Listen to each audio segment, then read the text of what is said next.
Check, 1, 2. I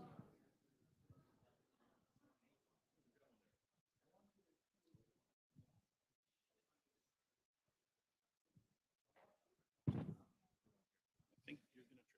Where do you want it, going around there?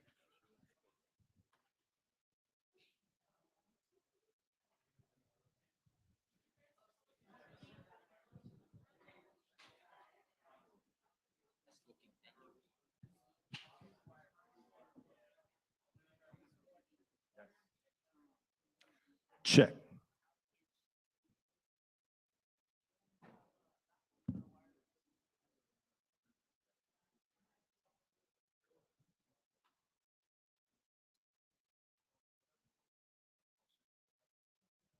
But booking the man.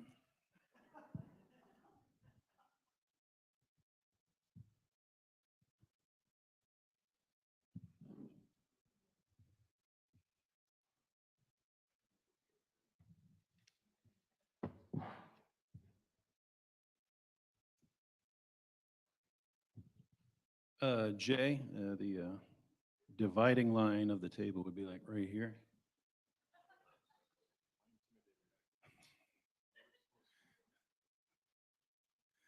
He thinks he has to play all these psychological games in order to gain an unfair advantage, not realizing that I'm the king of psychological games.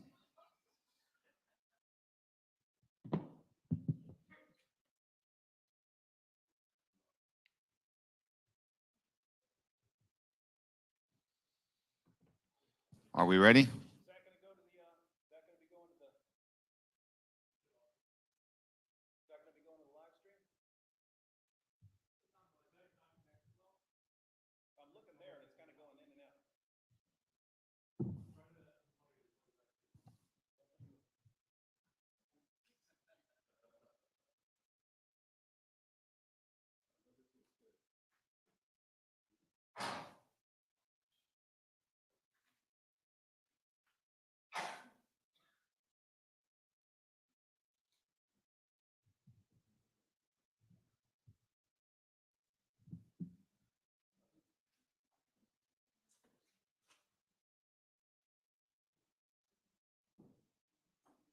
Shut it all down, start back up.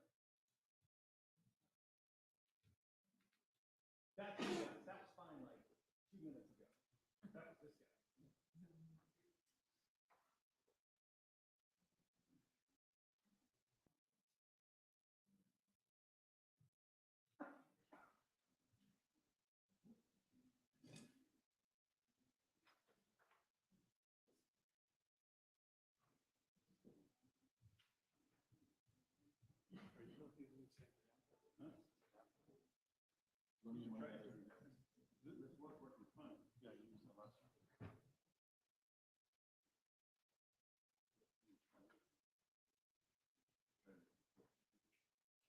Want to just mirror your screen? Where you're mirroring your screen last time? You want this one?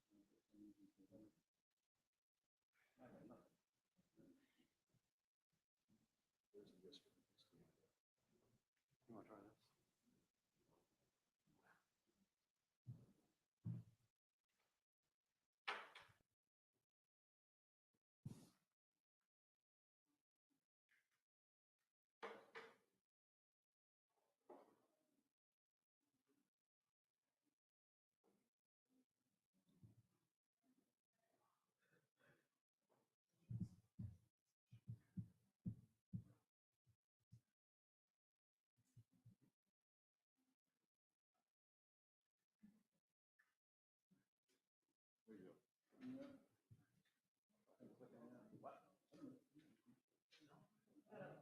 You don't need it? I got a handle. Oh, that's for Jay. That's for Jay. Jay understands his hands are going to be a little shaky.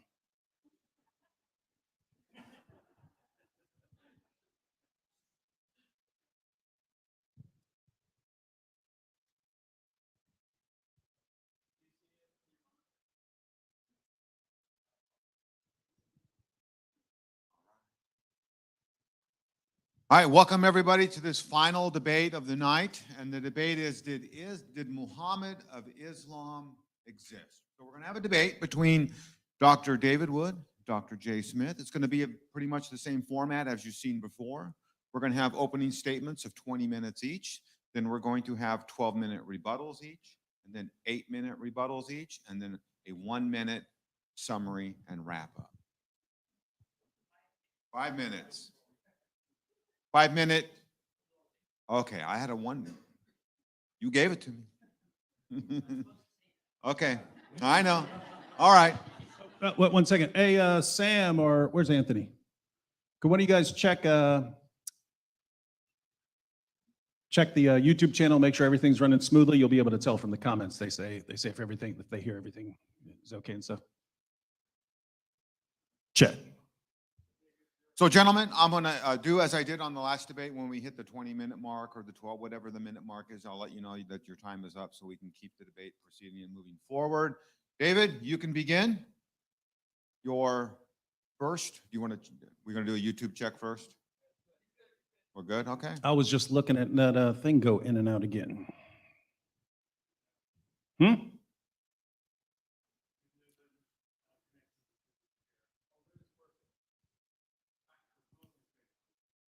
good?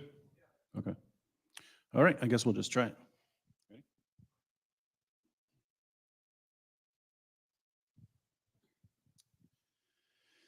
Well, good evening. I'd like to thank Ministry to Muslims for arranging this debate and the church here for hosting. I'd also like to thank Dr. Jay Smith for giving me this opportunity to debunk one of the most astounding pseudo-scholarly conspiracy theories the world has ever seen. When people hear that David Wood is debating Jay Smith on an Islamic topic, lots of people think we must be up to something, but we're not. We really have a significant disagreement on whether the Muhammad of Islam existed. I still believe in the overall picture of Muhammad that most Westerners who study Islam believe in. He's born around 570 AD, starts receiving revelations around 610, preaches for 12 years or so in Mecca, flees to Medina, builds an army, conquers his enemies, dies around 632, that sort of thing. So I'm what you might call a Muhammad realist. Jay, by contrast, is a Muhammad myther.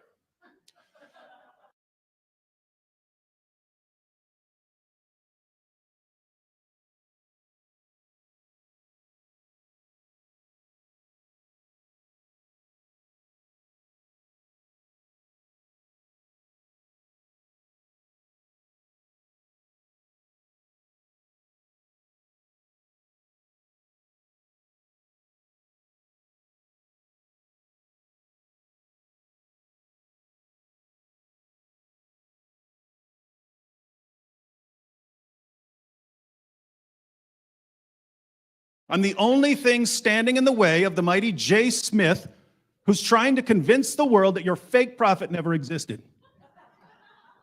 So when you speak of me fondly. Now, Jay is going to present a number of problems for Muhammad realism, the view that the Muhammad of Islam actually existed. I'm familiar with many of these problems, and I acknowledge that there are some problems. There are some difficulties. We'll be discussing them. But we have to watch out for the classic move of the conspiracy theorist. The conspiracy theorist says, look, there are some difficulties with your position. Therefore, you should abandon your position and adopt this far more absurd conspiracy theory. No, we don't. Just because there are problems or difficulties with a position doesn't necessarily mean you should abandon the position, especially if the alternatives seem far less likely.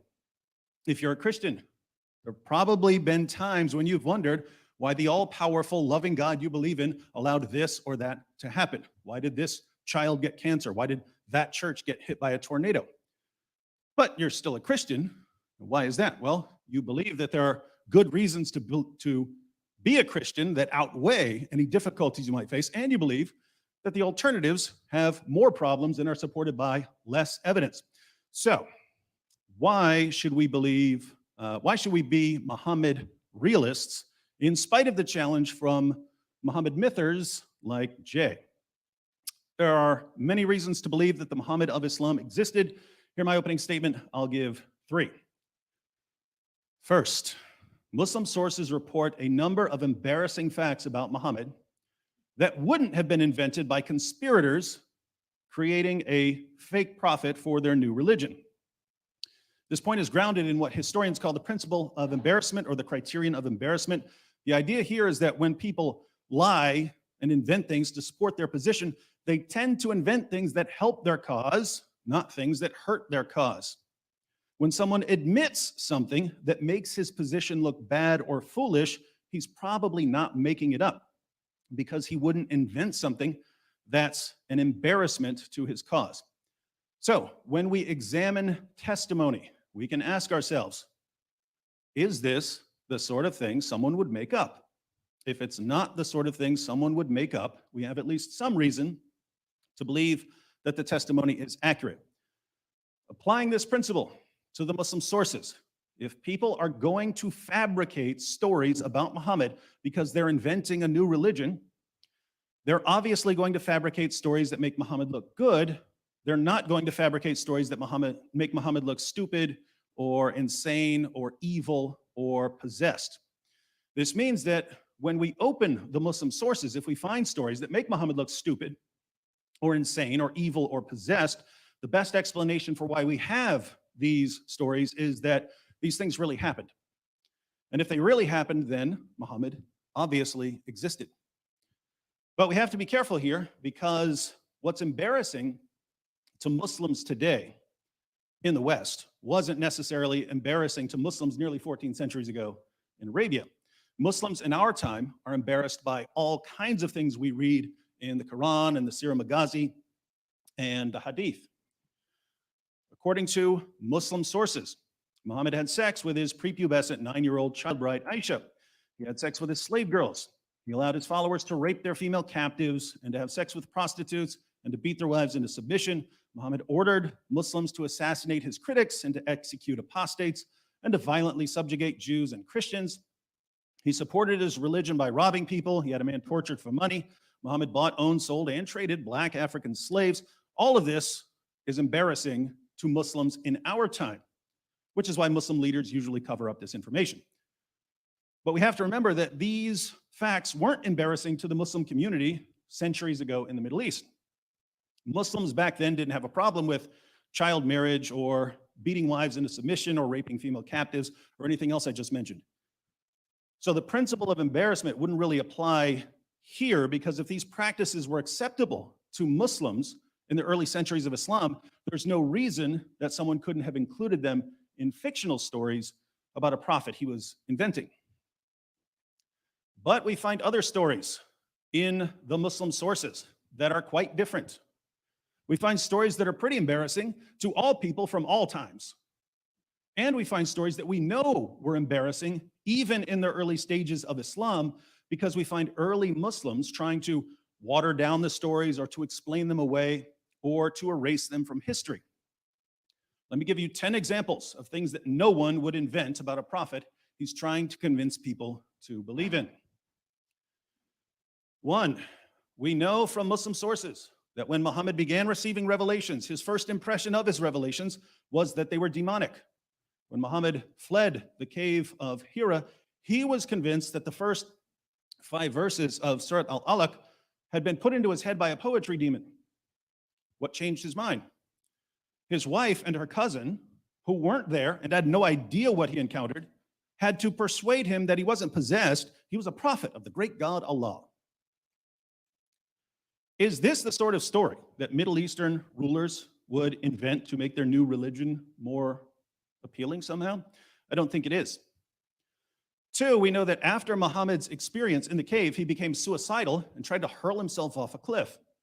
Later, when he stopped receiving revelations, he again became suicidal and tried repeatedly to hurl himself off a cliff. Now, if you were manufacturing a prophet to unite a bunch of Middle Eastern tribes, do you think you'd portray him as someone who runs to a cliff to hurl himself off whenever something doesn't go his way? I certainly wouldn't. 3, according to our earliest Muslim sources, Muhammad delivered revelations from the devil. These are the infamous satanic verses when Muhammad delivered the original version of Surah 53 to his followers. It said that In addition to Allah, there are three goddesses that Muslims can pray to: Alat, Alusa, and Manat. Muhammad delivered these verses to his followers. He bowed down in honor of them, and his followers bowed down with him. But a little later, the Prophet of Islam came back and said that these verses, which he had delivered as part of the Quran, weren't really from God, they were from Satan. And he replaced them with the words that we find in the Quran today. Now, if you wanted to invent a prophet, would you portray him as a man who couldn't tell the difference between a revelation from God and a revelation from Satan? Of course not. For we know from multiple references in Sahih al-Bukhari and other sources that Muhammad was the victim of a magic spell that gave him delusional thoughts and false beliefs. According to the story, one of Muhammad's enemies stole his hairbrush and used it to cast a spell on him. The spell lasted somewhere between 6 months and 2 years. Now tell me, if you were inventing a prophet to suit your fancy, would you say that his enemies could temporarily overpower him with black magic? Not a chance. 5, Surah 4, verse 3 of the Quran says that Muslims can marry up to 4 women. But the Muslim sources tell us that Muhammad had a lot more than 4 wives. Tabari says that Muhammad consummated marriages with 13 women. We know from references in Bukhari that Muhammad had at least 9 wives at one time. So why did Muhammad get more? Well, he received another revelation, Surah 33:50, which gave him and him only special moral privileges, namely lots of extra wives. Needless to say, if I were inventing a prophet, I wouldn't invent stories that show him violating his own revelations. 6, Muhammad once had an adopted son named Zayd, who was called Zayd bin Muhammad, Zayd, son of Muhammad. One day, Muhammad saw Zayd's wife practically naked and began lusting after her. When Zayd found out that his adopted father and prophet was lusting after his wife, he divorced her so that his adopted father/prophet could have her. Then Muhammad married the divorced wife of his own adopted son after causing the divorce by lusting after her. Allah himself had a difficult time justifying this marriage, so we can only wonder why someone would invent the story. 7, according to Muslim sources, Muhammad had a pretty disturbing problem. He was frequently covered in semen. His child bride Aisha reports in numerous hadiths that she would try to scrape it off or wash it off before he headed to the mosque, but even after she thought she had gotten it all off, she would suddenly see more. For the life of me, I can't imagine anyone inventing a religion and then making up stories about the new prophet being covered in semen. 8, according to Muslim sources, Muhammad would suck on the tongues and lips of little boys and have the little boys suck on his tongue. He also guaranteed that if he sucked on a little boy's tongue or lips, that little boy's tongue or lips would never be tormented by hellfire. Now, if you were inventing a prophet to be the center of your new religion, how many stories about your prophet sucking on little boys' tongues and lips to protect them from hellfire would you include? Answer is 0, and yet Islam has a bunch. 9, Muhammad made prophecies that were already falsified by the time he was supposedly being invented by conspirators. In Sahih al-Bukhari, Muhammad prophesied that one of the signs of the end times would be that the buttocks of the women who worship the idol Dul Khalasa would shake while walking around the shrine. But the idol and the shrine were soon destroyed by Muslims, so the prophecy can no longer be fulfilled. Muhammad once pointed to a boy and said that before the boy became an old man, the judgment would come. That boy has been dead a long time, so the prophecy failed. Now, if Muhammad was being invented long after his supposed death, why would the conspirators invent prophecies which had already been falsified and which therefore exposed their new prophet as a false prophet? 10, according to the Quran, Allah rescued Jesus from those who wanted to kill him. So obviously, if we're inventing a prophet for Islam, we're going to invent a similarly miraculous story for our new prophet, right? But how did Muhammad die in the Muslim sources? He was poisoned by a Jewish woman whose family had been slaughtered by Muslims. The poison ate away at Muhammad's internal organs, but it took him about 3 years to finally die in total agony. If Middle Eastern rulers were fabricating their new prophet, why would they make up a story about their prophet being outwitted by a Jewish woman and then dying like a sick dog? Why do we have an endless array of stories in Islam's most trusted sources that make Muhammad sound stupid and insane and evil and possessed? If you were inventing a religion, would you make the central figure of your new religion sound stupid and insane and evil and possessed? There's only one way these stories could have gained momentum in the early Muslim community. They were true. And if they were true, then Muhammad existed.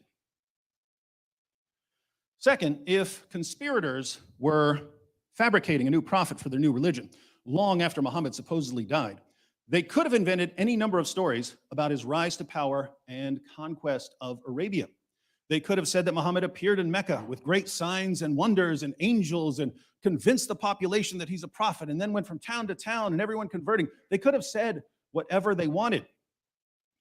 But when we piece together the earliest and most reliable information about Muhammad, we find a man who couldn't perform miracles, a man who was ridiculed for plagiarizing his revelations, a man who was viewed by the vast majority of people as a moron or a madman. How would a man like that rise to power and conquer Arabia? Easy. Deception, manipulation, bribery, and violence. That's exactly how Muhammad rises to power and conquers Arabia, according to the earliest strata of Islamic history, before the story started being massively embellished. Muhammad told the Meccans that they should accept him as a prophet because of his amazing poetry and because he's mentioned in the Bible. They thought his poetry was a joke and they didn't know about the Bible, so most of them weren't impressed, and Muhammad didn't win very many followers that way. Then Muhammad went to Medina. In Medina, Muhammad's message became, if you join my religion and fight for me, we'll go out, we'll kill the men, we'll take their stuff, we'll take their wives and their daughters as our sex slaves, and if you die while fighting for me, Allah will take you to paradise and give you an eternity of deflowering virgins. And that's when men started converting in droves. Once Muhammad became the most powerful force in Arabia, the pagans had to convert or die. Jews and Christians had to convert or become dhimmis or die, and anyone who left Islam or made fun of Muhammad had to be executed. This is the only way an illiterate 7th century Arabian caravan robber with Muhammad's mental and moral and spiritual problems could have been accepted as God's last and greatest prophet, and it's exactly what we find in the Muslim sources. But again, if later rulers were simply inventing the story of Muhammad as the foundation of their new religion, they could have said anything. There was no need at all for a fabricated Muhammad to rely on deception, manipulation, bribery, or violence to convince people to believe in him. Third, in 1999, the American psychologist Paul Vitz published a book titled Faith of the Fatherless. It's about the connection between early childhood experiences and later religious belief. His research showed that the overwhelming majority of prominent advocates of atheism over the past few centuries either had no father figure when they were young or they had a terrible relationship with a bad father figure.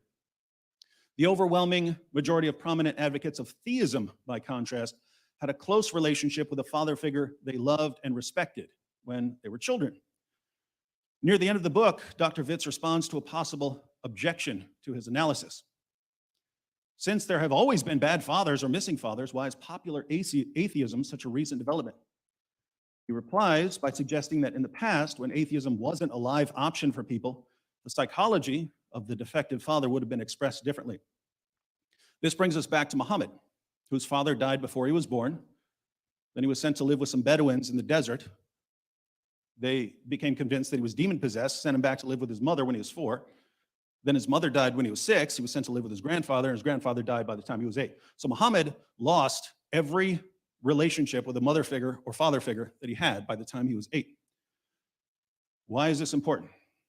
Well, according to a lot of research, someone with this level of childhood loss and trauma will express this loss and trauma as an adult in 3 main ways. 1, he'll have a tendency to rebel against authority and tradition. 2, he'll have trouble forming stable healthy relationships with other people. And 3, he'll have a problem with father figures, and especially with viewing God as a heavenly father. If you've studied the life of Muhammad, you know that Muhammad exhibited all of these features in extreme fashion. Muhammad is the extreme example of someone who exhibits these features. Muhammad doesn't just rebel against authority and tradition, he turns against his own people, against his own tribe, and against his own city, violently subjugates them, smashes their idols in front of them. Muhammad doesn't just have trouble forming stable, healthy relationships. All of his relationships were massively twisted. Muhammad's first marriage was to a woman named Khadijah, who was 15 years older than him, the same age his mother would have been if she hadn't died. Muhammad would run to her when he was scared, even though he was a grown man. He had his best friend hand over his prepubescent daughter for marriage. He took the wife of his own adopted son. He married a woman after torturing and killing her husband. These were not normal relationships. And finally, Muhammad doesn't just have a problem with father figures, he abolishes adoption in Islam. There's no more adoption in Islam. Muhammad abolished it and unadopted his adopted son. And no one in history had a bigger problem with viewing God as a heavenly father than Muhammad. The Quran says that the highest relationship anyone can have with Allah is a slave to master relationship, and that the heavens and earth are on the verge of being torn apart whenever someone says that Allah is a father. This leads to an obvious question. How much did Jay's merry band of conspirators know about psychology? If you guessed absolutely nothing, you're absolutely correct. And yet, we want to accept Jay's conspiracy theory, we have to believe that they were the greatest masters of psychology ever, because they wrote a fictional account of Muhammad's childhood that lines up perfectly with his psychological profile as an adult. More problems to come.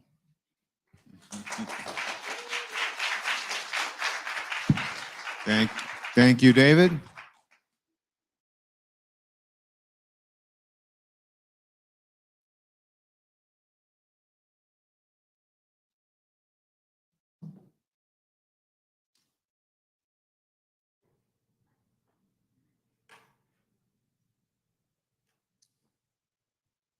All right, Jay, as soon as you're ready, you'll have your 20-minute response, 20-minute opening statement.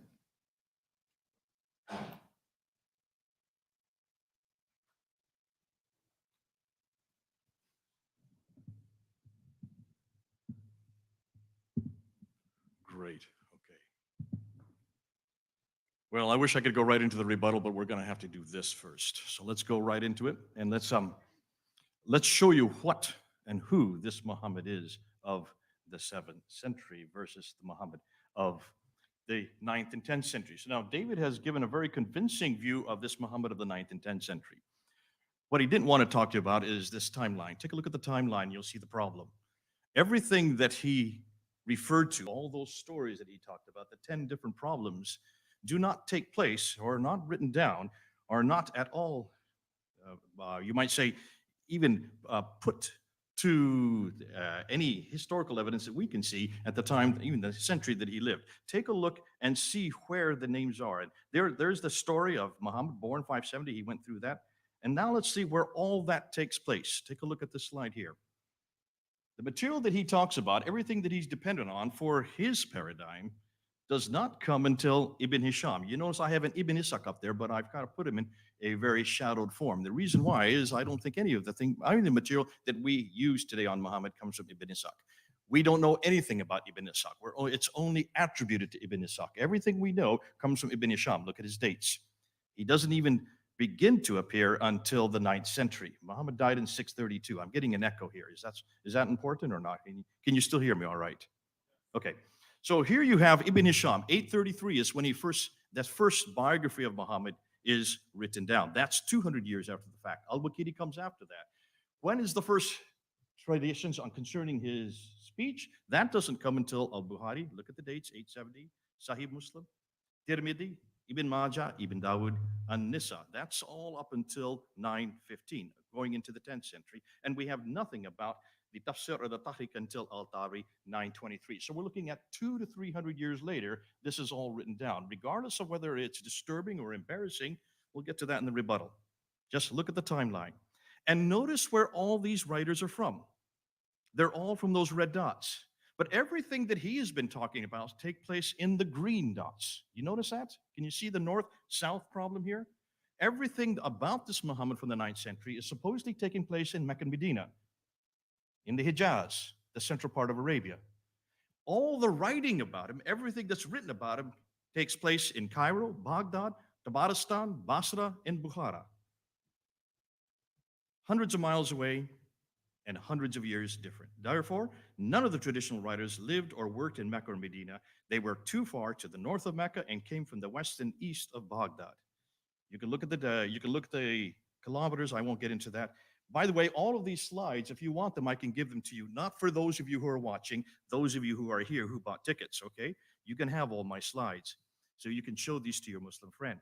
This problem of northern hegemony is not at all understood well. Remember, look at the bottom, you can see where Ibn Hisham is. Ibn Hisham died 833. Notice that he is, again, 200 years after the fact. Look how far away all of his materials, all of these northern areas are where the Abbasids originated from. I'm going to come back to this a little later. You need to understand that almost everything we know about Muhammad comes from the Abbasids, not from the Umayyad area. Have you heard this before? This is probably new to you. Furthermore, all of it was written in the 9th and 10th century. They all wrote their material hundreds of miles too far away and hundreds of years too late. We get to the Quran, and I want to just look and say quick about this. I'm not going to talk much about this because we're going to get into that tomorrow. But when you look at the Quran, you have 5 different canonizations of the Quran. Only one of them is from the Hijaz, and it's the one we don't know anything about. And that's the canonization of Uthman. Shadi Nasser, who is a Harvard professor, has written his book. He just came out last week with the second canonization by Ibn Mujahid. All of the recitations, you might say all of the qira'at that we've been going through this last year since June 8th, since that infamous interview that they had on YouTube. Take a look at all the canonizations. Ibn Mujahid is the one that puts together the first 7 readings. Look and see where he is. Look and see his dates. 936, that's 10th century. Al-Shatibi is the one that puts together the next 14 students. These are the riot. Those all are introduced in 1194. That's the 12th century. Al-Jazari is the one that brings in the next 9. So you get 7 plus 14, that's 21, plus 9 equals 30. The 30 riwayats and the readers all are finally introduced in 1429. That is 15th century. And take a look and see how many years that is after Muhammad. That's 800 years after Muhammad, we get the 30 Qurans. And finally, they have to put it back to one in 1924, the 1924 Quran. But I want you to look at this map here. I'm sorry, not this map, this timeline here. Of all those 30 riwats and the readers, they all listed up there. The 3, the green ones are the 7, the red are the 3, and the purple are all the riwayats, which would be the students that come from every one of them, introduced by Ibn Mujahid, Al-Shatibi, and Al-Jazari. They all are introduced 800 years, but take a look and see where they all are introduced. 3 of them come from Mecca, 5 from Qira'ats. That means only 8 of them, of the 30, come from the Hijaz that he's talking about, the area that this is all supposed to be taking place. When you look at the others, 1 comes from Cairo, 3 come from Damascus, 6 come from Basra, and 12 come from Kufa. And the Quran that we have in our hand today, it is from Kufa. It is not from the southern part. It is all in the north. Look at the red dots. Here's the north-south divide again. Let's look at the Quranic Arabic. Even the Quranic Arabic, the Arabic that we have in the Quran is not from that green area. The green area is what he's talking about. That's the 9th and 10th century Muhammad, all right?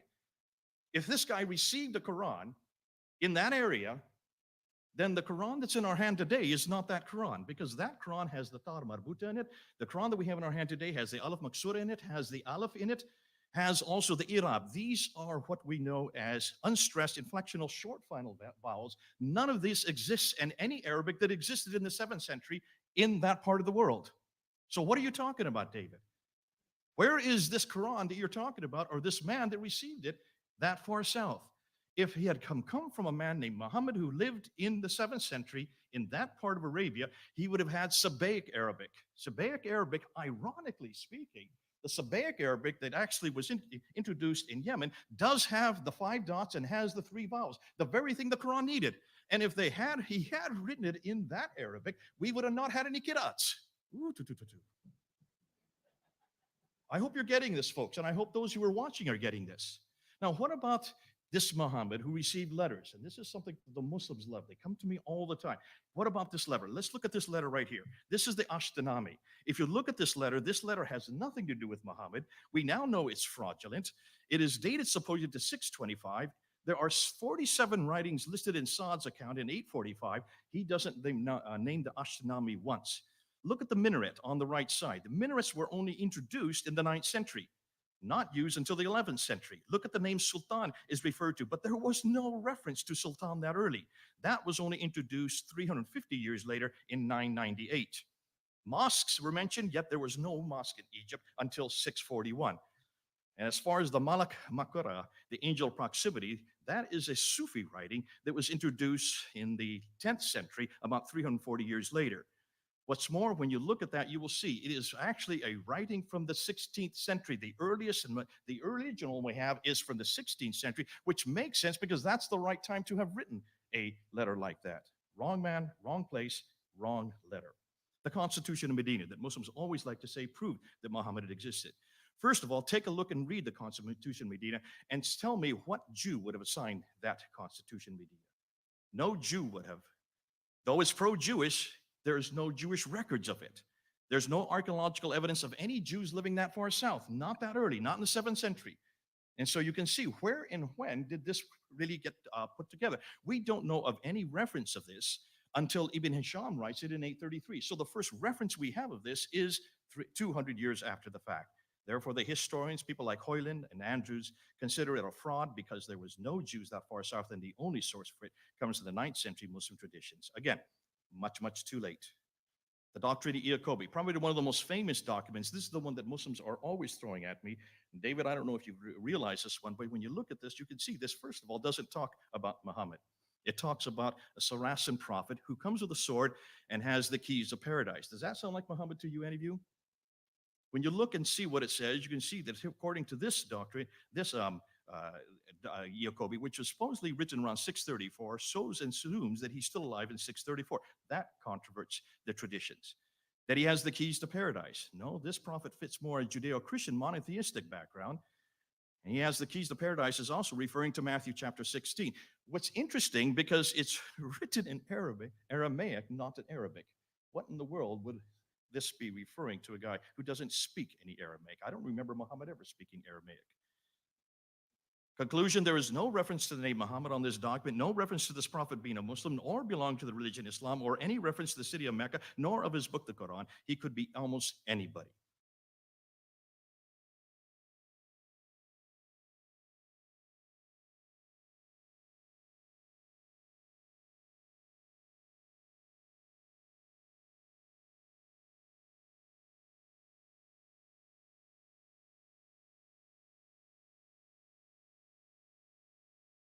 Of Islam, according to what David's telling me, that would have been controlled by the time of Muawiyah. And that's, I understand it, I would agree. Muawiyah is historical. And so therefore, from Tripoli all the way over to Afghanistan, that would have been under his control, which is an enormous amount of land. So therefore, somewhere amongst all that area, that's the brown and the orange, there should be some reference to Muhammad somewhere, right? One reference to Muhammad and I would be satisfied. By the time of 680, we're talking about 50 years after Muhammad. Where is David able to show me one reference to this man named Muhammad that he's talking about? In that area, that swath of land from Afghanistan to Tripoli, let's start with the Quran. Well, okay, let's look at the Quran. 4 references to Muhammad in the Quran. In chapter 3, verse 144, in chapter 33, verse 40, in chapter 47, verse 2, in chapter 48, verse 29. Take a look and see what the Muhammad is. The Muhammad there, really, the name Muhammad means the Blessed One. If you look and you understand that, Murad, who is a scholar in both Arabic, he's on our team, he's the one that's working for us from the Middle East. He has been saying, he's watching right now, he has been saying, look at the Arabic there. It's from Nabatean Aramaic. Did I not say that earlier, that this is Nabatean Aramaic Arabic? And when you look at that, it just talks about the Blessed One is no more than a messenger. In every case, when you look at those 4 references, this could be Abdul Malik himself, referring to himself, not to a man named Muhammad. Let's take a look at the Dome of the Rock, because that was also constructed by Abdul Malik. Look at the inscriptions, the only original part of the buildings. There is reference, I don't have time to go into, but almost every time when you look at the Shahada there, you can see that this is referring to a messianic figure, and it's more likely than not, it is confronting the Byzantine Christianity that is there in Jerusalem. That's why it's built there. That's why it's built looking up and down onto this, the Church of the Sepulchre. It's a one-upmanship by Abdul Malik, who's way up in Damascus. I don't have time to unpack that, but what I really want to go to are probably the most substantial authority that we're looking at today, and that is the coins. Let's look at the coins, because the coins that are coming out, and this is all stuff that has come out this year in 2020. Look at that swath of land and look and see what they now controlled. Anytime you have a new emperor, if you are a new caliph like Abu Bakr, Umar, or Uthman or Ali, the first thing any caliph or any king or any leader does is to mint coins. And they put their image on the coins, and they put their name on the coins, and they explain who they are, and they always say what the religion is, and they always say where the mint is. Look at the coins. This is evidence from the 7th century. Now look and see where they're minted. They're minted in 2 areas, one in Syria, the other in Iran. None of them are in the Hijaz. Too far north again. Am I getting kind of boring saying the same thing over again? Everything we see happening in the 7th century comes from the north, not from the south, not from Mecca, not from Medina. When you look at the coins, you can follow a sequence on the coins. This would take me an hour to go through all the sequence. What we do know, start on the left. Those are Arab coins. It's not that they weren't minting coins. They were minting coins. Look what's on the coins. These leaders, these Arab leaders, had crosses in their hands. They had crosses above their heads. Why would you be wearing a cross if you're a Muslim? No reference to Muhammad in any of these. No reference to Abu Bakr, Umar, Uthman, or Ali. When you get to Muawiyah, finally Muawiyah in 661, he would be the first caliph from the Umayyad Caliphate. Take a look at his coins in the West. The coins in the West are gold solidus's and they're copper coins. He himself has a cross on his head, and he's holding a cross in his hand. He's a Muslim? No reference to any people called Muslims, no reference to any religion called Islam, no reference to any man named Muhammad, no reference to any book called the Quran, and no reference to any city called Mecca. It is just blank on all these coins. Now, the coins are great because they are from the 7th century. They do not disintegrate. They do not deteriorate. We can look at them today, and we have not been looking at them until this year. Boy, I could go a whole time on coins, because if you want to see what is the first Muslim coin, you've got to start with 692. That golden coin you see there, that's Abdul Malik. He is the first one to introduce Muhammad. He is the first one to introduce Shahada. And then he puts his own image on the coin in 693 because Justinian II goes to war with him because he dares to do something that's different than the Byzantines want, proving that the influence is coming from Christianity in the West. But look what's on the backside of all the coins coming out of Iran. Look at Muawiyah's coin, all the way up from 661 up to 680. On the backside of the silver coins in the East are Zoroastrian fire altars. Nothing to do with Muhammad. Take a look and you'll see. Who is the man we're looking at? Now, I'm just going to introduce him today. I don't have the time because I say I only have 5 minutes. I've really got to zip through this because I'm only halfway through my slides. Iyas ibn Qabisa of Tayyiye. This is the Muhammad of the 7th century. Iyas ibn Qabisa of Tayyiye. He comes from Hira. He comes from the Lach. He's a Lakhmid king. He was a king. He was not poor. When you look and see what we know about him, we now know that he was there in 618. He was the one that joined with the Arabs when Heraclius came and destroyed the Sassanians. 622 this happens. That's why the year 622 is so important. And he is the one that is credited with that, with then helping with the relationship. I don't have time to go and tell you about Iyas. That's for another time. But we're now looking at him. We're finding that this is the Muhammad of the 7th century. He's nothing like the Muhammad of the 9th century. A completely different man. He is a Christian to begin with. He was a Christian Muhammad. His name is Iyas ibn Qabisa. His nickname was Muhammad, and that was his name de guerre. Now, hold on to that. I don't have time to go into this. We'll come back to him. I've already said we can't find anything about the rightly guided caliphs. But now let's look at the rock inscriptions. The rock inscriptions are almost as good as the coins. We have found 30,000 rock inscriptions. And here's what's interesting. When you look at the rock inscriptions, you will see that none of them, before we get onto that, take a look and see where the rock inscriptions are. They're all up there in the north. They should be down in the bottom part where the Sabaic script is. All of these rock inscriptions from the 7th century up until 690 are all using Nabatean Aramaic, which is from Petra. Petra. Have I said that one before? And when you look and unpack those rock inscriptions, Ilka Lindstad, oh, you've got to give me more minutes than that. Ilka Lindstad, 100 dated rock inscription. Everything we see before 690, none of it referring to anything that we need to be looking. There's nothing there about Muhammad on any of these rock inscriptions. They're still there for us today. And then we get to the inscription of 741, the Apocalypse of Pseudo-Methodius Continuato Byzantia Arabica. That's a mouthful. Remember when Patricia Correa looked at this and said, this is the first reference we have for Mecca. We don't have any other reference for Mecca. What she didn't read is the rest of the inscription, because the rest of the inscription explains who and where this place was. And it places it way up in southern Turkey. The first Mecca is way up in southern Turkey. I don't have time to get into that. Wait till you see when we come back. I don't want to get into Petra. Petra is amazing. This will take me another hour. And I just want you to look at this. Look at this map here. Notice everything we know about Petra from Jordan. Take a look and see. Notice where all the trade routes are. Not one of them goes south. They're all going east and west and north. Why is it that nothing is going south if that's where Muhammad was, if that's where Islam began, if that's where civilization began for the Muslims? I don't want to get into this reference here. Let's just go and look at this conclusions. Notice all the manuscripts, 6 to 9 of the earliest manuscripts. This is not the Kiras. We're talking about the earliest manuscript. That's the Topkapi, the Samarkand, the Ma'il.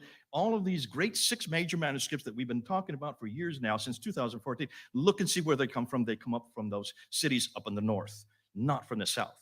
The Qira'ats, 22 of the 30 Qira'ats come from the north, not from the south. The Hafs Quran that we use today comes from the north, not from the south. The Quranic Arabic that we look at today comes from the north, not from the south. The Qiblas until 727, all the Qiblas up until 727, we don't have any Qiblas from Mecca or from the south at all. They are all from the north. Look at all the Muhammad himself. Ilyas ibn Qabisa, he comes from the north, not from the south. The Iraq inscriptions, all of them come from the north, not from the south. The year 622 comes from the north, not from the south. The first Mecca comes from the north. I see that. You don't have to keep it up there. And then the conclusions. Here we go. I'm going to do it all in 1 minute. The sources for everything we know about traditional Islam that David would like to support come too late and too far away, except for the first canonization, which is impossible to find. The other 4 canons are too far north. The Quranic Arabic, again, is too far north. The Ashtanami letter is, again, too late.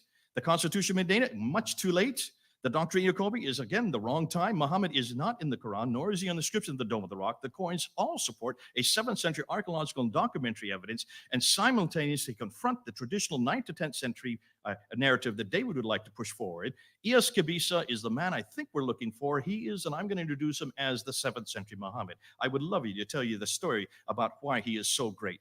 We can't find any of the 4 rightly guided caliphs in the 7th century. The rock inscriptions say nothing about Muhammad or Mecca or Islam or the Quran or the Muslims until after 690. They only begin to start showing a religion that as we know it from 720 to 730. We're going to talk about the 741 inscription of the first Mecca. That is in southern Turkey, much too far north, and everything we know about Petra, the initial sanctuary of the Arabs, which was later replaced by the current Mecca. Therefore, the conclusion. The historical record suggests that most everything we now know of Islam in the 7th century is either too far north or too far away or much too late to be the Islam of the 9th century Islamic traditions. Islam is really an Abbasid creation.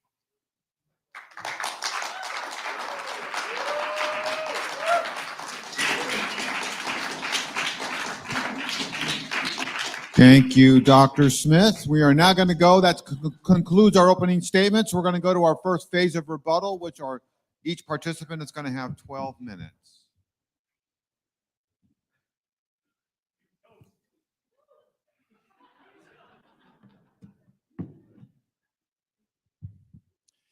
Don't you just love conspiracy theorists?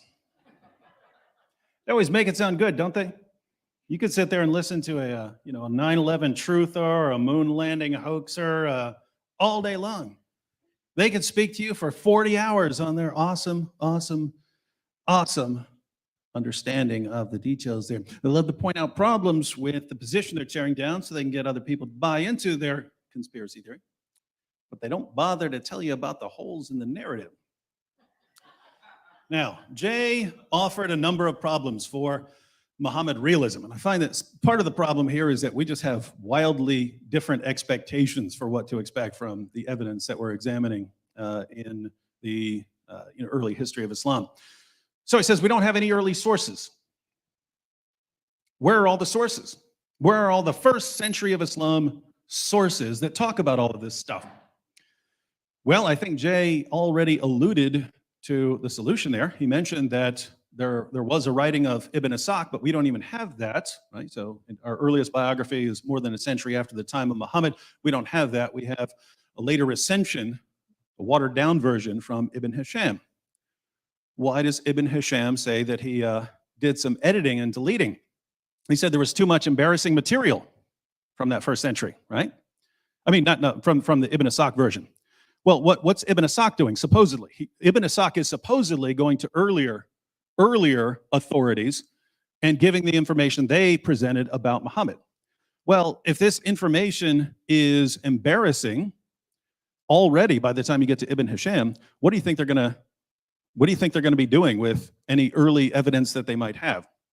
Keep in mind, this is a group that is famous for burning books that they don't agree with, right? We know that already, right? Hey, these Qurans don't agree with each other, burn them all. What do you think they're going to do once they start finding out that there's all this embarrassing information about Muhammad? But there's another problem that we actually know of historically. By the time you get to the rise of the hadith scholars, so people like Bukhari and Muslim, these guys very rapidly convinced the Muslim community that they were the only reliable way, they had the only reliable way of doing history, the Islamic way. And so before that, you had the Sirah Maghazi guys, right? They're writing biographical stories about Muhammad. They're writing stories of Muhammad's war campaigns. The hadith guys come along and they say, you can't do it that way, you have to do it our way. So anything from early Islam did not meet the criteria of these later guys. And so, do you guys know how books worked back then before the printing press? If you wanted a book to last, you needed people copying that thing by hand. So for instance, we have about a fifth of the works of Aristotle, about a fifth. And he had a community that was passing on his knowledge, and most of it didn't last. You need a very, very dedicated group of people passing on your knowledge if you want it to last. So the point here is, when I look back there and I say, oh my goodness, there are no sources from the first century of Islam. Oh, you mean by 2 centuries after that time, they viewed that material as very unreliable and using an un-Islamic method, and therefore no one's copying it, and therefore we don't have it? Shocker. That's my view. So in other words, I'm not surprised by that. It seems to fit together with what we know. But let me give you an example of why I think there was reliable information coming out of the first century. Let's take the example of the satanic verses, which I mentioned earlier. I mentioned the satanic verses. When Muhammad received revelations from the devil, delivered them, and then came back and said, the devil made me do it, tricked me. I have 50 Muslim sources on the satanic verses. 50. Those stories, they come with little isnads and so on that tell you where those actually came from. A bunch of those go back to some supposed first century witness, right? So some of them go back to Ibn Abbas. Some of them go back to students of Ibn Abbas, but not from Ibn Abbas himself. And so notice you have 50 sources on the satanic verses going back to lots of different people in the first century of Islam. Now, Jay just looks, but I don't have the actual text. I don't have the actual book. Well, okay, what's the alternative here, right? Well, so you don't have the book, therefore the story doesn't go back there. Well, what's the problem if you say the story doesn't go back there? And this is what I mean by when someone gives you a conspiracy theory alternative, you need to investigate that and say, does this really make sense? So one, as I pointed out, the satanic verses story was massively embarrassing. How do we know? Because we can trace the stories of when they came, and they keep watering it down more and more. At first, it's Muhammad who receives the revelations and delivered them. Then at a later stage, it was no, Satan imitated Muhammad's voice so that people thought Muhammad said it, but he actually didn't. And then later on, they water it down even more to where you don't even know why the pagans are bowing down in honor of this surah. They completely get to the point where they completely delete the story. And so they're clearly embarrassed by it. They're clearly embarrassed by this story. But think about this. If we want to say it didn't happen because we don't have the actual text, it didn't happen. Well, what you have to say then is, one, someone invented this story. So in the century after Muhammad, apparently, someone invents the story of Muhammad, the new prophet they're telling everyone to believe in. They invent this story. And not only are we going to invent the story, we're going to invent dozens of sources for it that go back to this previous century. So keep in mind what the conspiracy here is, right? You're not just inventing Muhammad, the prophet. You're inventing the entire ensemble cast, right? You're inventing all the wives, all his followers. All those are invented according to this theory. And not only are you inventing them, you're inventing their children, their grandchildren, all the way down to the people that Jay is going to be talking about when we actually get to people that Jay would agree existed. So all of that entire history is invented. So they don't just invent the story of the satanic verses or something. They start inventing dozens of narrations that go back to all these people who did not exist.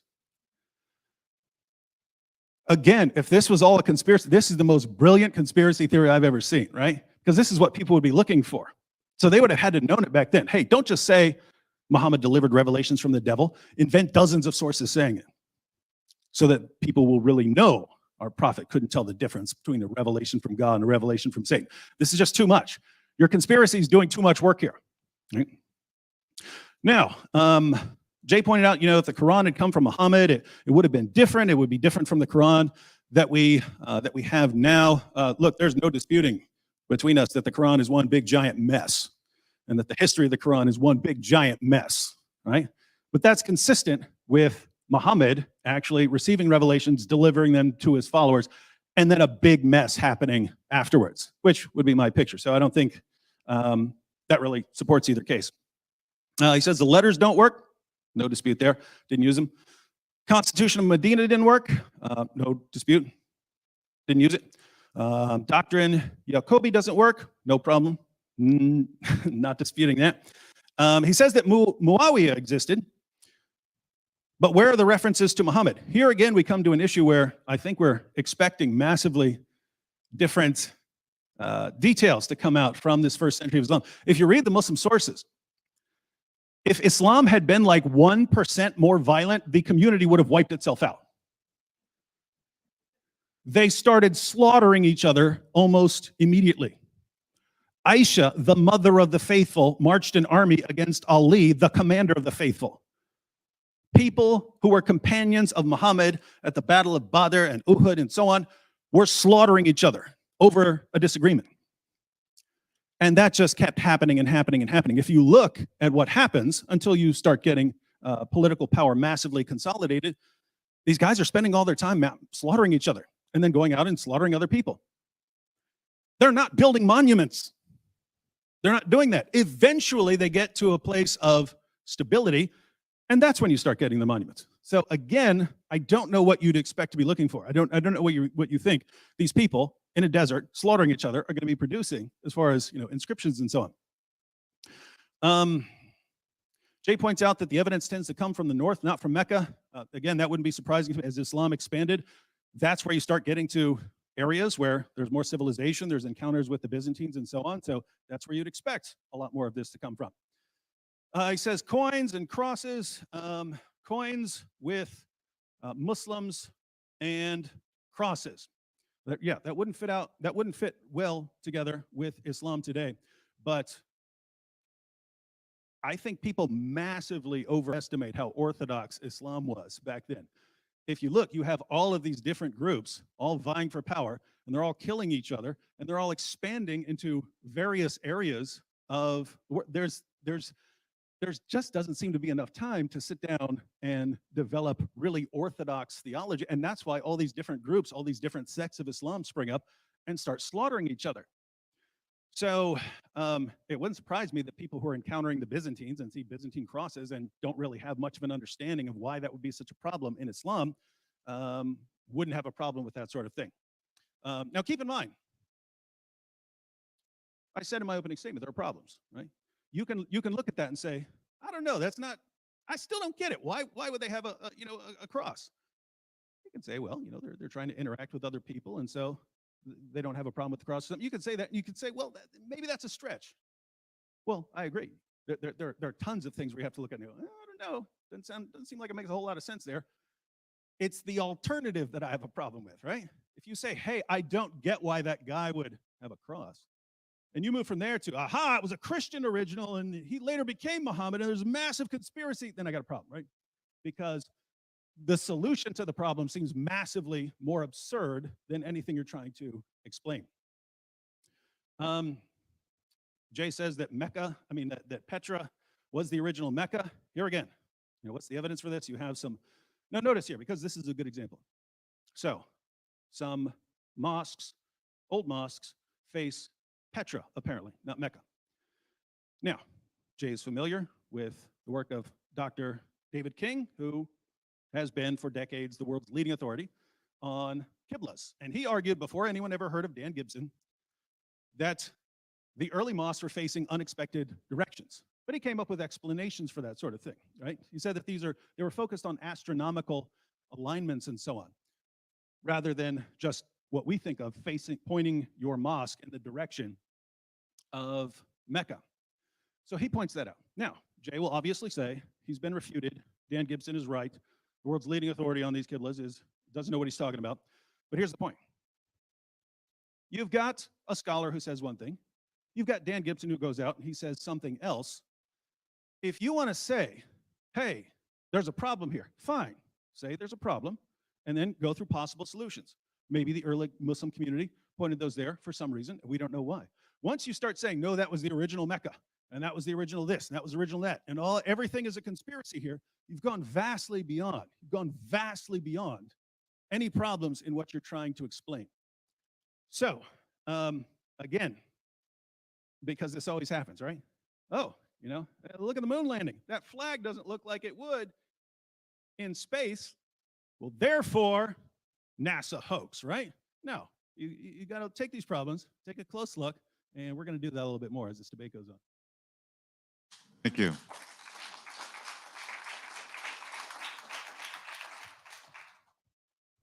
And Dr. Smith, you'll have your 12 minutes as soon as you're ready to begin.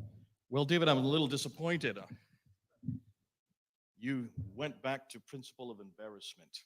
You did the same thing you did 8 years ago. In fact, I already had every one of your points on my paper. This is from the debate you had with Robert Spencer in 2012. You haven't changed in 8 years. I just sat there and said, he said there's demon possession, use of black magic, suicide, 9 to 15 wives, poisoned by a Jewish, Zainab and Zaid. You just went right down the paper. You've got to move with the times. You saw what Robert did. He destroyed you in 2012 with those 12 points. Do you want me to remind you, or do you want to sit through it again? Take a look on what he said. In fact, I'm just going to jump it together. Remember what he said about demon possession. Remember what he said about use of black magic. Remember what he said about the suicide. In every case, Muhammad survived and actually went above it. This is exactly what you do. Whenever you have a prophet, he always is confronted with a problem, and he survives the problem and is victorious. So he survived the demon possession. He survived the black magic. He survived the casting of spells. He survived and came out victorious against the suicide. Why didn't you do the whole story? That is typical of any time you're trying to aggrandize your prophet.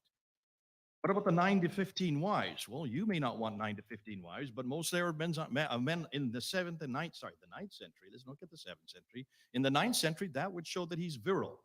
And that's why it's important that anybody who is a leader of men, because of the responsibilities of that leader, and Muslims have said this many times, and I understand it, they had to show alliances through these wives. More than that. What about being poisoned by a Jewish? Remember, that's typical demonization of the Jews. You will see that right through the traditions in the Quran. There's nothing new about demonizing the Jews.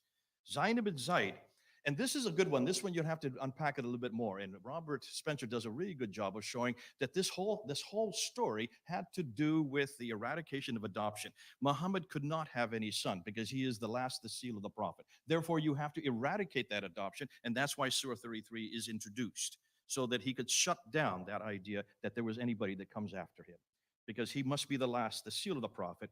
It also simultaneously attacks Jesus' adoption. That's the Son of God. So you can see it's a double whammy. That would make sense in the 9th century, not in the 7th century. The satanic verses, and here I'm going to end.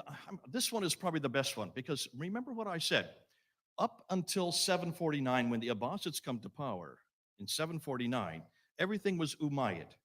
What is it that the Abbasids hated? They hated the Umayyads. The Umayyads were Nabatean, they were Arab. The Abbasids are Persian, they're Sassanian. They were destroyed by the Arabs. Remember that. And that's why the Arabs, where did the Arabs and where did all the Umayyads have their headquarters? In Damascus, way up north. Where did the Sassanians have their headquarters? In Baghdad, which was called Ctesiphon at that time. When they finally came to power, that now explains why all the mosques are facing Petra, because the Umayyad, the Nabatean sanctuary, was always Petra. That's why all the mosques were facing Petra. You talk about king, I can't believe, I think you were doing that tongue in cheek, because I hope you don't think that Dr. King, here's a man that's the world authority on mosques and qiblas, the direction of every mosque, and only went to one in his entire career. Dan Gibson, in a period of 25 years, went to over 100, physically went to these mosques. And he not only physically went, he looked and found where every one of the qiblas went. And whereas Dan King, using 9th, 10th, and 11th century, the very material you're using on the qibla, remember, none of the 9th, 10th, and 11th understood why the qiblas were in every direction. In fact, they thought they were in thousands of directions. No, they weren't. Dan Gibson found that they were only in 4 directions. And every one of those 4 directions had to do with the politics that was happening in 660 with Muawiyah, that was happening in 690 with Abdul Malik. I'm sorry, 685 to 705 with Abdul Malik. If you follow the qiblas, you can follow the political. If you follow the politics, you can follow the qiblas, which is exactly what you're supposed to do as a historian. And for heaven's sakes, go to the mosque and find out where they're directed if you're the world authority on it. Shame on Dr. King. He never left his libraries. That's why you need to do the same thing, David. Stop looking at 9th and 10th and 11th and trying to understand what's happening earlier. You need to go back to the 7th century. Now, David, have you noticed he did not really go back to the 7th century to rebut anything I said today? Did you notice that? He just called this conspiracy. This is not conspiracy. This is historical evidence. Everything that I've been pointing to, and I want to give credit to a group of men who have been doing this for 20 years. Mel from Sneakers Corner. Murad from the Middle East. Joe, I can't tell you where he's from. He doesn't want me to tell you where he's from. These 3 guys are amazing. And I hope you're all listening because you need to look at what they're doing. Go to Sneakers Corner and see what they're coming up with. They are way ahead of everybody else because they refuse to trust anymore the 9th and 10th century. I've refused to trust the 9th and 10th century. It's too far and too far north. Too late, too far north. If you want to find out what happened in the 7th century, why not go back to the 7th century?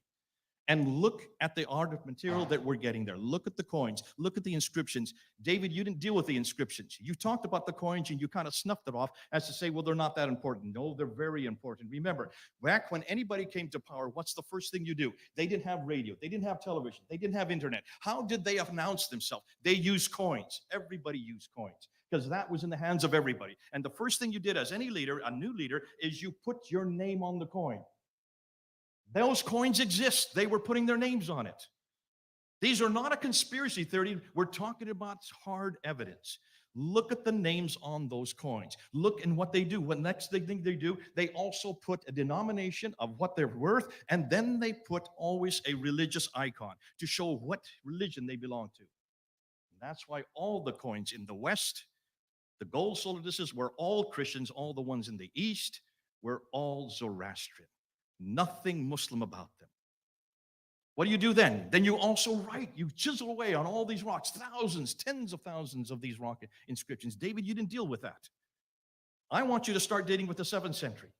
Stop all this conspiracy theory. Stop talking about things you talked about 8 years ago and come back into what you're going to refer to today. Because if you're going to talk about principle of embarrassment, then I'm going to throw back at you, why is it that if you're going to use that category, why don't you use it on Christianity? If you want to find out about Jesus Christ, let's use his criteria. We must use that which comes 200 to 300 years later that is embarrassing about Jesus Christ. Why don't you start with the infancy gospel of Thomas? Look at the infancy gospel of Thomas, written in the 2nd century. There is a Jesus that you would love to follow. This is a Jesus who a he presents as a naughty, irascible child, vindictive child, who uses his miraculous powers to take revenge on teachers, neighbors, and other children, some of whom he blinds, others he cripples, and he even kills. Is that the Jesus you want to take? Because that's the Jesus of the traditions, the Gnostic traditions that come 200 years later. Now, why were they not chosen by Irenaeus and the early church fathers? First of all, because they're too late. And secondly, that is not the historical Jesus we have from the first century. So, David, if you're going to use the idea of taking that which is later and more embarrassing for your criteria, then I want you to start using the infancy gospel of Thomas to now define your Jesus. Thank God that's not my Jesus. And I would say to the Muslims who are listening, everything you're dependent upon is based on nothing more than happenstance. Talk about imposition of this conspiracy theory. I want you also to look back and look and see why is it you want to go to Ibn Ishaq. The reason why I said that Ibn Ishaq, I put him in a shaded form, is because look and see who Ibn Ishaq is. He is the first one of the Abbasids who's still a carryover from the Umayyads, who writes the first biography in 765. The Umayyads have come to power in 749. So roughly 16 years later, he writes the first biography. That biography is riddled with Umayyad material. And there are all kinds of stories about that Muhammad, because remember, that Muhammad starts to appear on the inscription, the rock inscriptions. I'm using hard evidence again. This is not supposition. This is not conspiracy. The rock inscriptions start to show this Muhammad from 720 up into the 730s. Ibn Ishaq writes that story, but that's not the narrative that the Abbasids like. So 70 years later, Ibn Hisham is commissioned to take what he liked of Ibn Ishaq and throw the rest away. Which means we don't have Ibn Ishaq anymore today.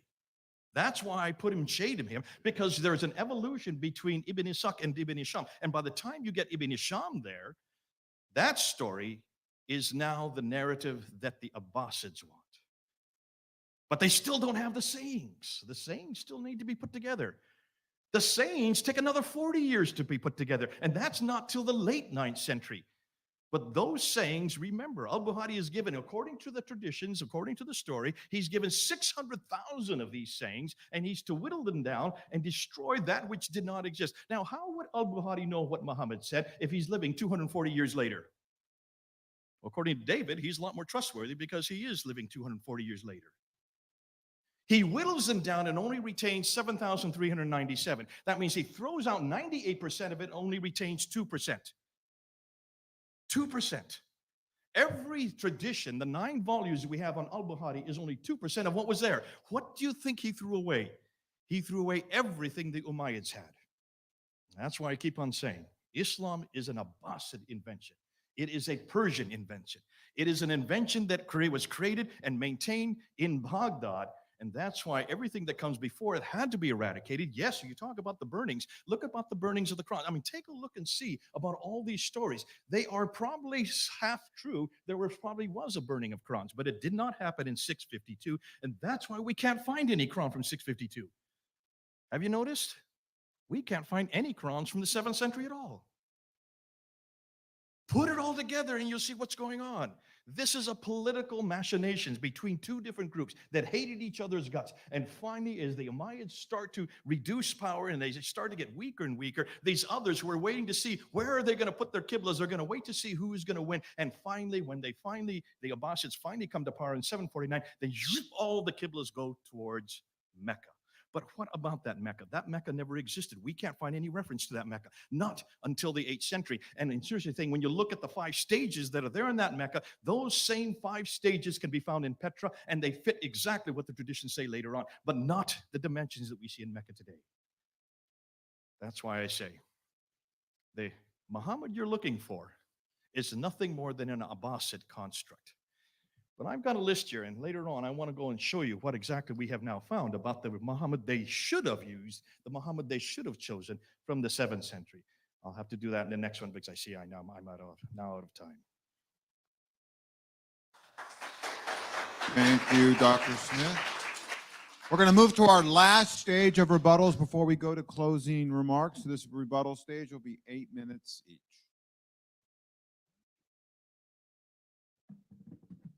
Check, check. All right, in my opening statement, I made 3 points. First, there's so much embarrassing material in the Muslim sources that we just can't conclude people were inventing it when they were starting their new religion. Jay apparently isn't a fan of the principle of embarrassment, which is one of the most valuable principles that we could ever use when examining testimony from the past. So I pointed out demonic possession, suicide attempts, the satanic verses, black magic, hypocrisy, Muhammad taking his adopted son's wife, Muhammad walking around covered in semen, tongue-sucking, false prophecies, poisoning. Jay responded to a couple of those. Second, I argued that the only way someone as horrible as Muhammad could have become known as God's last and greatest prophet would be through a combination of deception, manipulation, bribery, and violence. That's exactly what we have in the Muslim sources. There's no reason to say any of that if you're just making up a figure. And third, the stories that we have about Muhammad's childhood in Islam's earliest sources are exactly what we would expect given his massive rebellion against authority and tradition, his problems forming healthy relationships, and his hostility against father figures, and especially with his hostility against God as a father figure. In other words, someone got the childhood right to produce that sort of expression of this childhood trauma. And this isn't coming from David Wood. You can go check out Paul Vitz's book. So Jay's responses to some of this. Muhammad survived demonic possession and suicide and satanic verses and black magic and so on. So he made it through this. So there's no problem here. Yet, yes, there is. Your guy could be taken out with black magic. Your guy thought he was demon possessed. You have a suicidal guy. And Jay says, well, but it's okay because he made it through that. Are you serious? So someone said, you know what? I want to show that the prophet is really resilient. So I'm going to make a story about him repeatedly trying to kill himself whenever something goes wrong. And I'm going to make a story about a guy getting hair from his hairbrush and giving him all sorts of delusional sexual thoughts and so on. That's what the story actually says. So that's why they invented this story. Seriously, are you kidding me? We want to show that the prophet is resilient, and we invent these stories about him being controlled by black magic and so on. Very, very strange stuff. Jay says, well, 9 to 15 wives would just show that Muhammad is virile. I agree. That wasn't the problem. We're not talking about how many women Muhammad could have sex with. We're talking about Muhammad violating his own revelations, right? You get the command to do 4. If you want Muhammad to have 9 to 15 or whatever, just make that the rule, right? You don't need to show Muhammad constantly coming up with revelations that allow him to violate his previous revelations so that his wife Aisha said, your Lord hastens to satisfy your desires, which would also be very embarrassing in the Muslim sources. This is Aisha making fun of Muhammad for always getting anything he wants. Why invent that as a commentary on Muhammad always getting everything he wants? Doesn't sound like something someone would invent.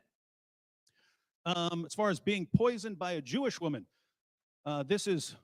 Jay says, well, no problem, this is demonizing Jews. The Jewish part is not the relevant part there. It's that Muhammad was completely outwitted and swallowed poison and was outsmarted and spent 3 years in total agony until he was dragged around with his feet dangling behind him like Weekend at Bernie's. And Aisha said, and of everything Aisha had seen in her life, she said she never saw anyone go through more than Muhammad did. And then he died again, like a dog, like a sick dog. You're inventing your religion. And according to Jay, it's supposed to be this rival to Christianity. Why is Jesus in the Quran superior to Muhammad in any way if they're putting this forward as the religion that's meant to respond to the Byzantines? Why not have your guy do something more miraculous than be born of a virgin and perform all the miracles that Muhammad performed, and then a more miraculous ending? You can write anything you want. You're making it up as you go along. Oh yes, you're Jesus, he rose from the dead. Or even according to Islam, he was rescued by Allah. Muhammad died like a dog. But it's to demonize the Jews. If you're just going to say something, you can say that about anything, right? Say about any story like that. You can just say, even true things. You can always say, well, it was because of this. It just doesn't fit. Come on. It doesn't fit. These are not, if you're making up a religion to unite the Arab tribes, this is not the sort of stuff you'd be putting in there. You're basically giving ammunition to everyone that you are trying to persuade. You're giving them ammunition against you. Jay says that the story of Zayd and Zainab was meant to shut down adoption so that Muhammad wouldn't have a descendant. Well, why'd you write him as having an adopted son then? We need to do away with Muhammad having an adopted son. You just made it up. Why would you need to do away with it? Do you see the problem? According to Jay, the reason they're doing these things is to cover up this other thing that they made up. It's the same thing with the story of like the satanic verses and so on. They keep trying to change and water down the story in order to deal with the embarrassment of the original problem. But you guys invented that. That's the problem, right? Why would you do that? Now, we had a lot of other issues in there. Again, why are they inventing prophecies that had already been falsified by the time they're supposedly being invented?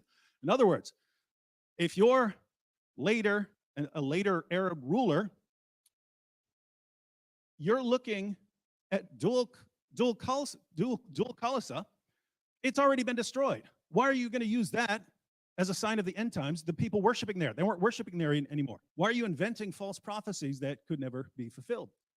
Again, if Jay wants to argue that they invented this so that we could later refute it, that's fine. But if you're saying they invented it to be a believable religion, you got some problems here.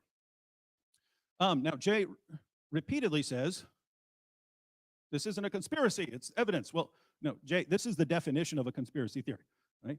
You said Islam was an Abbasid invention. You're saying all of this was invented, right? You're saying they moved the Kaaba from one place to another. They invented a prophet.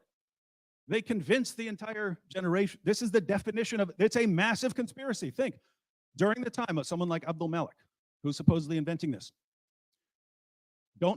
Once he starts spreading these stories, don't all these people know that none of this happened? I mean, unless they were brand new, don't they know, hey, what, we haven't been serving Muhammad. What, we haven't been facing that direction. What, where'd this new religion coming from? So somehow they're all involved in this conspiracy, and then they start cranking out tons and tons of sources where they're supposedly getting this information from the previous century, and it's all a hoax. Well, there's a problem. Suppose one of the later rulers starts inventing these things. Well, guess what? You have multiple groups back then. You have the Kharijites. You have the Shias. You have rival Sunni groups. They're fighting these groups. If you say, we've got our place in Petra, now we're going to move it down here. We're going to move it down here to this place called Mecca. We're going to invent this. We're going to invent this new guy.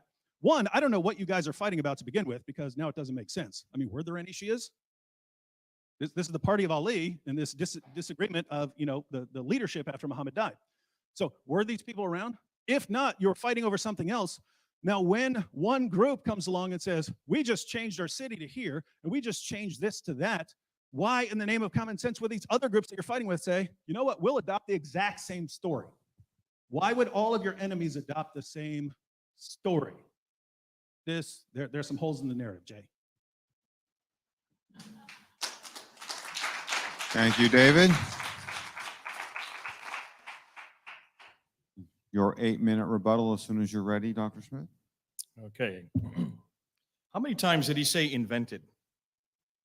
24 times. Did I ever say that they invented it? Once? What did I say, David? Are you listening to me? They didn't invent a thing. That already existed. Remember, you already had from 661 up until 749, almost 100 years of stories that were being created. Started, many of them, by Muawiyah, continued by Abdul Malik, all the way up through the Sufyani period, up to the Marwanid period, and included in the Umayyad. These stories had to be sublimated. None of them were being invented by the Abbasids. I never said the Abbasids invented a thing. In fact, many of the stories had to be sublimated and changed. And that's why when you look and see exactly what the Abbasids have done, they have taken what was given them. They didn't invent it. And they had to quickly change the narratives, so that it could fit their narrative. That's why no one's inventing a thing. Please get it right. You're wasting your time because you haven't yet answered my question. What about the 7th century? You haven't said a thing about the 7th century tonight. Have you noticed? He spent his entire time talking about the embarrassing principle, the principle of embarrassment. That's embarrassing, folks. If that's all you've got is the principle of embarrassment, because you don't like it, David, because you're looking with your Christian eyes, and I understand. And you've made a whole industry of it. You've been your whole ministry. Because as a Christian, he is embarrassing. Of course, Muhammad's embarrassing. Those traditions are absolutely embarrassing. But you're talking as a 21st century Christian. No, you're not. Actually, you're talking as a biblical Christian.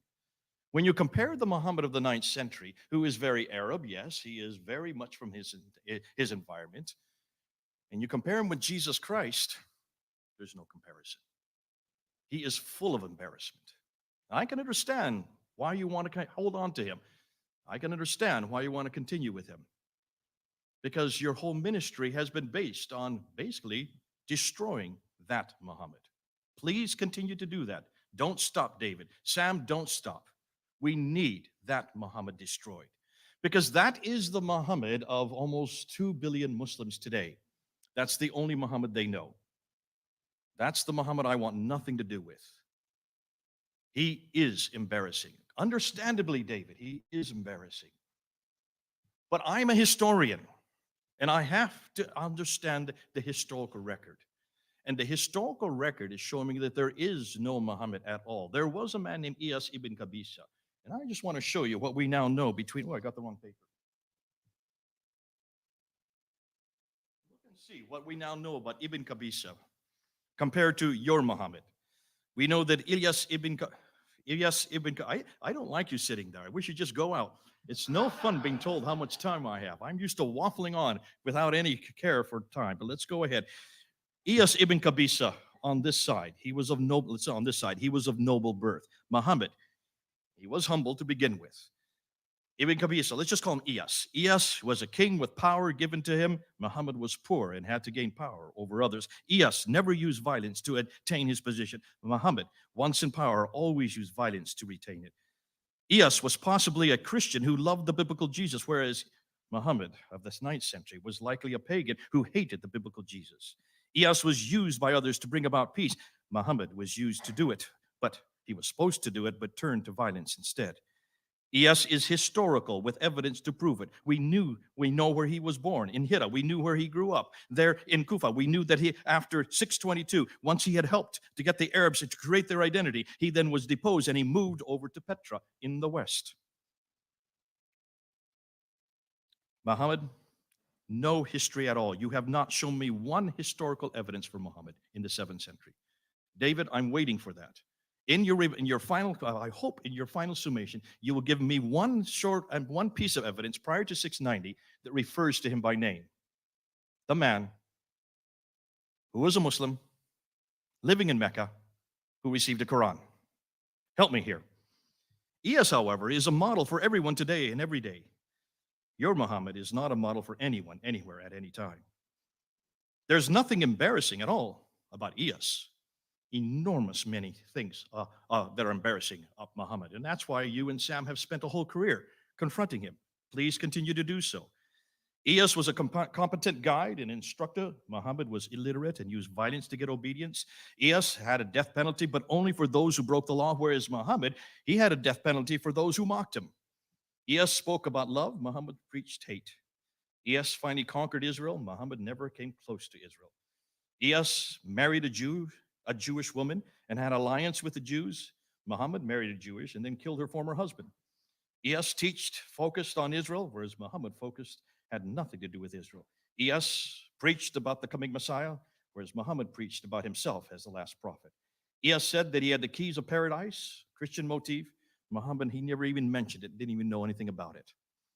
Now, for Muslims listening, isn't it interesting? The Muhammad of the 7th century, possibly understood by those in the 7th century, was lost by the 8th century.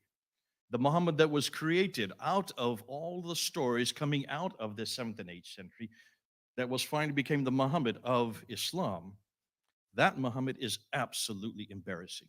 And on that, both David and I are agreed. But that is not the Muhammad of the 7th century. I want nothing to do with that Muhammad, because not only is he embarrassing, I want the Muhammad who they've lost. What happened to Iyas ibn Qabisa? And why did they give him up? And what was it about that Iyas that the Abbasids never retained? Until David can prove to me and show me that there was this Muhammad that he keeps on talking about, showing us all the rabid things. And I think he knows he's getting a great killing on tonight's show, because all the Muslims are going to be even more infuriated by him, though he say he's arguing for them. No, folks, Muslims, he's not arguing for you. Because that Muhammad, you want nothing to do with. Why don't you come back to the real Muhammad who was there in the 7th century? Take a look and see what he was and what we're missing today. Because that Muhammad, fascinating enough, was a Christian. He loved Jesus Christ. He wanted an awful lot to do with Jesus Christ, but somehow everything that he stood for got erased. And it got erased because of not only the Abbasid need, their narrative, that narrative had to destroy him because he was not one of them. So I give you the Muhammad of the 7th century, and I'll leave you with the Muhammad of the 9th century.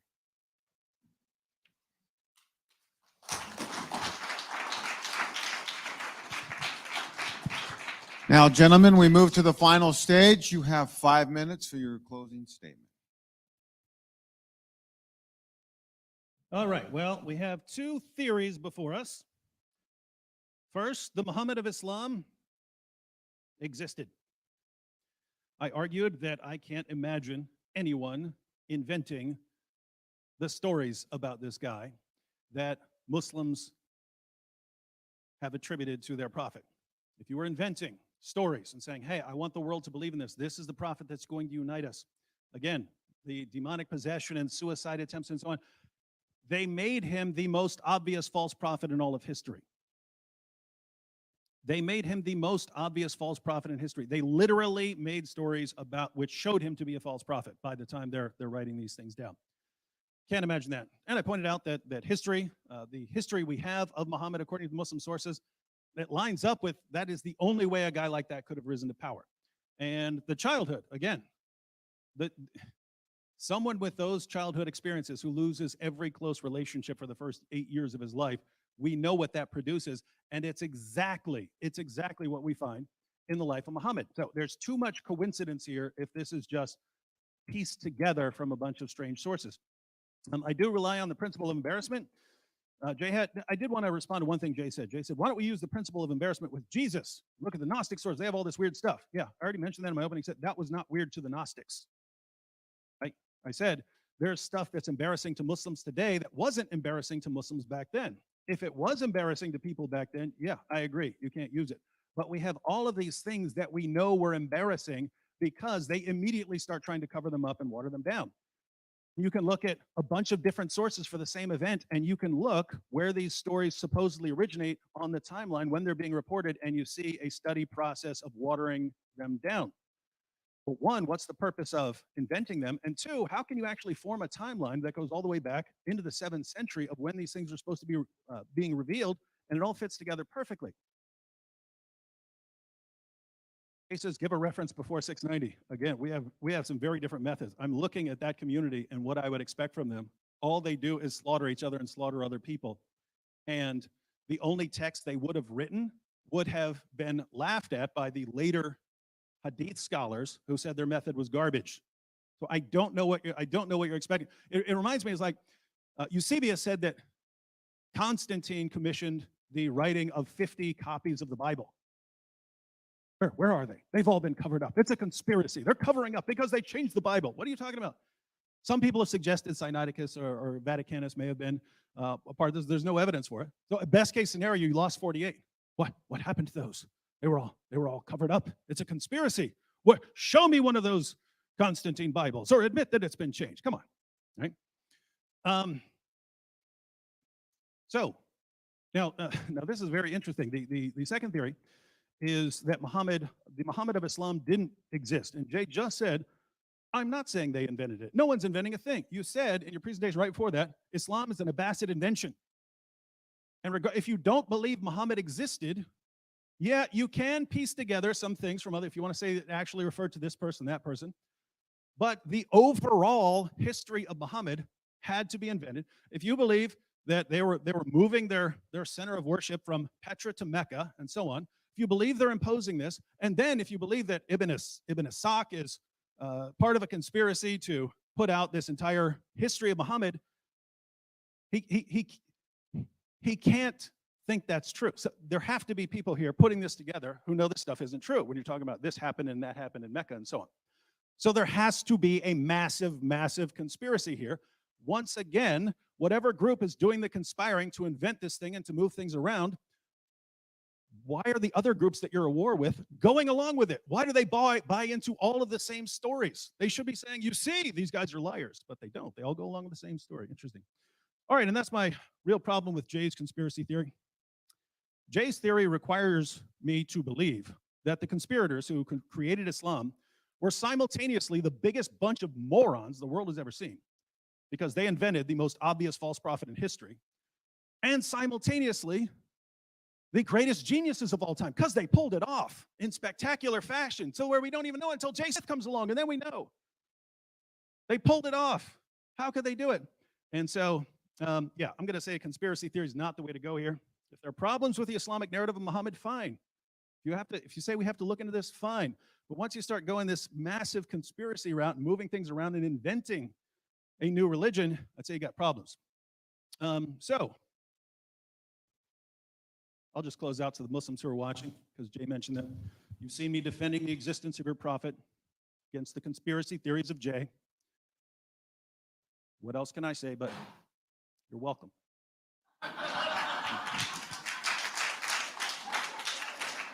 Thank you. And our last closing statement of the night. As soon as you're ready, Dr. Smith, you can begin your 5-minute statement. I thought it was fascinating. Did you notice his said, you want to talk about the biblical Jesus, and you want to talk about the embarrassing stories of Jesus. They were not embarrassing to the Gnostics. Did you pick that up? Exactly. They were not embarrassing to the Gnostics who came later. Just as these embarrassing stories that he goes on and on about were not embarrassing to the Abbasids. Tit for tat. What I'm going to do to end off, I'm going to do a little poem. I've written a poem. I did this for Hatun. Hatun knows what I'm talking about. She asked me to come on a few weeks on her site. And she asked me, could you put this into a nutshell, what you're talking about? So I put it into a kind of a verse. You can do this to supercalifragilistic. I'm not going to sing it because you don't want to hear me sing. So here we go. Do it to supercalifragilistic. We all know well Muhammad's name. He's been around a while. He lived in Mecca, so we're told. His prophethood's on file. Yet no one saw him face to face, nor heard him speak a word.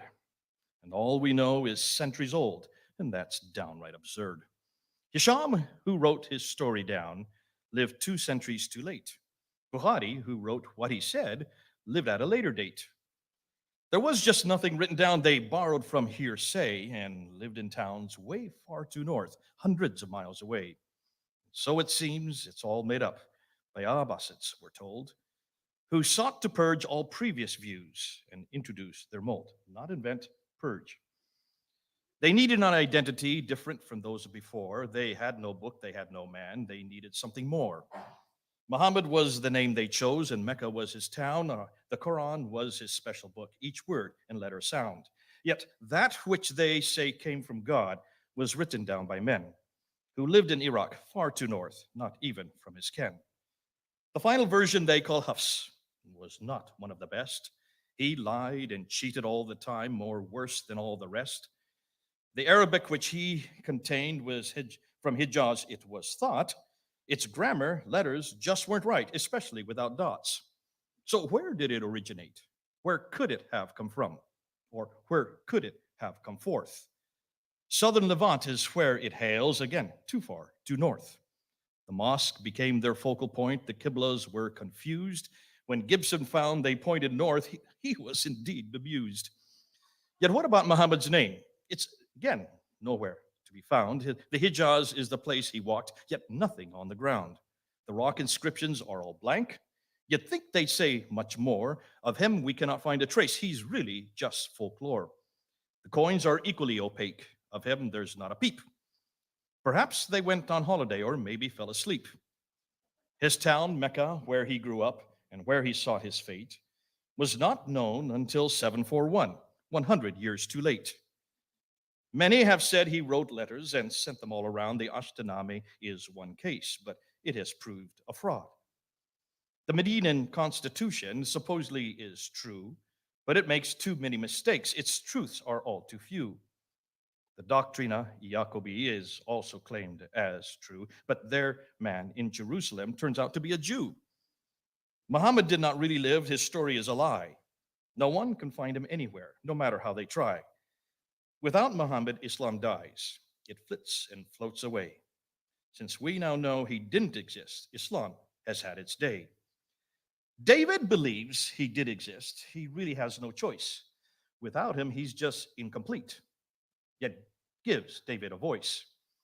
If the traditions were correct and Muhammad was a man, then I would be the first in line to give David my hand. But you and I know very well he never lived on earth.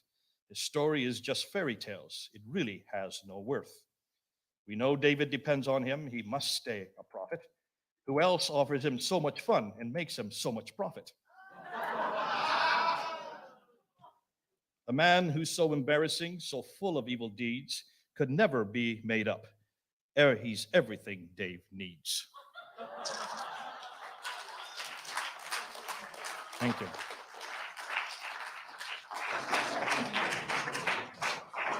Well, thank you, panel members. This concludes our debate. Thank you again, and I'll turn it over to Pastor George. Wait. What? Yeah, one thing. What did he go over? We need you to take 1 more minute. I think you need it.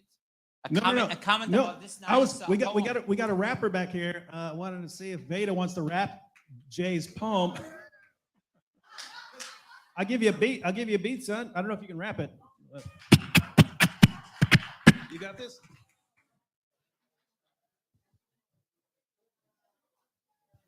We do not know if this is going to work. Go to that and go to there.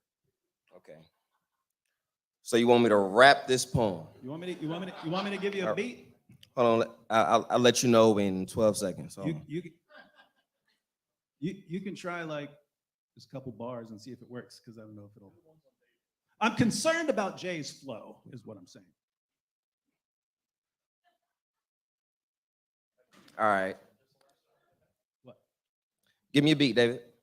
Huh? Give me a beat. All right, ready?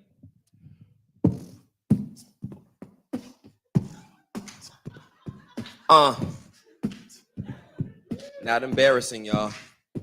We all know well Muhammad's name. He's been around a while. He lived in Mecca, so we're told his prophecies on file. Yet no one saw him face to face, nor heard him speak a word. And all I know is that is centuries old, and that is downright absurd. Here's him, you wrote his story down. Lived 2 centuries too late. Bukhari wrote it down. Said that he lived a later day. There was just nothing written down. They borrowed hearsay. And now here is living town 100 miles away. And so it seems it's all made up.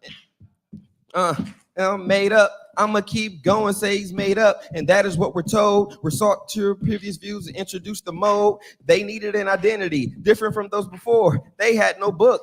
They needed something more. Muhammad was the name that they chose. Mecca was his town. The Quran was a special book. Each word would letter sound. Yet they said that it came from God. It was written down by men who lived in Iraq, far too north, not even from his kin. The final version that they call has not one of the best. He lied and cheated all the time from the rest. We gonna catch the beat. I'm gonna keep on going and I'm gonna catch the beat. All right, Arabic, which it would contain from hinges, and that is what he thought. And I know it don't sound like it rhymes, but he didn't do it right, especially without dots. So where did it originate? Where did it come from? Southern living was as hells to the north. The mosque became their local point. Hold on. I tried.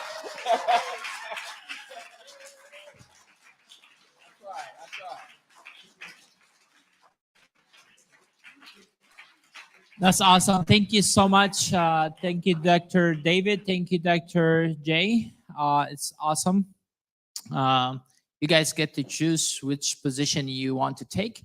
But we all agree, both of them agrees that we want to see Muslims coming to know Jesus as a Lord and Savior. They do need to leave that Muhammad, that if it was an imaginary Muhammad or was existed Muhammad, They need to leave that Muhammad because he is not giving them any guarantee to be in heaven.